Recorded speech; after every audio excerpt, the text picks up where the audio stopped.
রেসিপিটি হলো গিমা মাখা। তো গিমা মাখাটা আমি বেগুন দিয়ে বানাচ্ছি। এটা আমার কালো সরষা পাটা থাকছে, আমি দিয়ে দিচ্ছি সরষার তেল। আমি এখানে 4টা কাঁচা লঙ্কা, একটা গোটা পেঁয়াজ কুচানো নিয়েছি আর 4টা রসুন কোয়া নিয়েছি। এটা গরম হয়ে গেছে, আমি এবার তেলের মধ্যে এরপর দিয়ে দিচ্ছি বেগুন,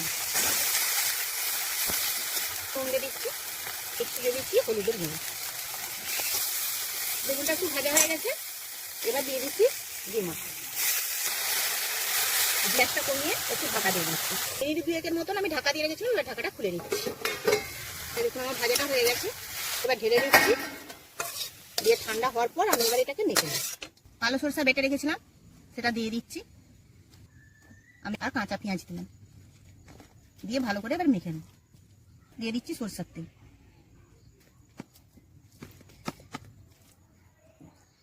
এই দেখুন আমার গিমা দিয়ে বেগুন মাখা রেডি।